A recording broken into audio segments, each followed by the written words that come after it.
Outra das ferramentas faciliñas de usar e gratuitas é o Audacity, que para editar audio.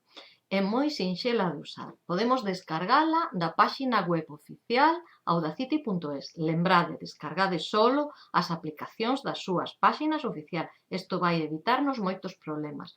Cando arrancamos o Audacity, a ver se o atopo, aí está, vale, aquí o temos, conectar.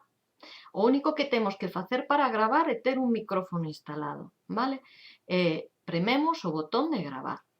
Estou falando e gravando un audio de exemplo para o curso de recursos tecnolóxicos para a labor docente. Para paralo sería aí. Entón, se quero reproducir o audio, o que podo facer é premer aquí e comeza desde o falando e gravando un audio de exemplo para o curso de recursos tecnolóxicos para a labor docente. De acordo? Se quixera quitar un cachiño, por exemplo, isto de aquí ao principio que atranqueime un pouco, o selecciono pinchando e arrastrando, vale? Pincho co botón esquerdo do rato e sen soltar, arrastro. E logo doulle a tecla suprimir, así de sinxelo. Ou aquí a cortar, de acordo? E se quixera copiar un anaco de audio e poñelo máis adiante, podería copialo e logo pegalo máis adiante, de acordo? Ben, para guardalo, podemos exportalo a MP3, que é o xeito máis seguro de que sexa compatible con calquera entorno. Entonces, o exportamos, poñémoslle un nome, aquí xa teño outro nome, proba de audio, e dámoslle a guardar. Sí. Podería poñer o nome do artista, o título, da grabación, etc. Non teño por que poñer nada, doulle a guardar e xa pecharía o proxecto. Quero guardar o proxecto? Non. Vale. Cando quero abrir de novo o arquivo de audio, que ten que estar por aquí, aquí está, podo darlle a abrir con,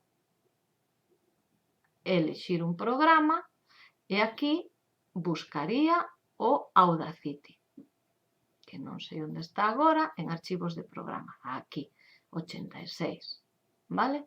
Pincharía sobre Audacity, isto só teño que facelo a primeira vez, logo xa localiza automáticamente a ferramenta, de acordo? E aí tería o arquivo de novo aberto. Ben, é compatible co Moodle? Pois no formato MP3, sí. Como subo un arquivo de Moodle? Sería moi útil para as profesoras de linguas, por exemplo. Activo edición, porque vou engadir un recurso, vale? E engado un recurso tipo ficheiro, neste caso un ficheiro de audio, vale? Ficheiro de proba de audio. Como no caso do vídeo non fai falla unha grande descripción, porque non se vai a ver a descripción, vale? Entón, o importante é escoitar, diría outro. Pincho o arquivo e o solto aí, vale? E doulle a guardar e volver ao curso. Ben, poría pois en recursos, por exemplo, porque non é interesante poñelo en outro lado, por ao que di. E cando lle dera a doble clic, aparecería o arquivo. Cando premo estou falando e gravando un audio de exemplo para o curso de recursos tecnolóxicos para a labor docente. Todavía non me sei o nome do curso, de acordo? Isto é moi útil, penso eu, para as profes de lingua que poden ler un discurso e logo facer preguntas sobre ese discurso. Bueno, cada un que o aproveite como poida.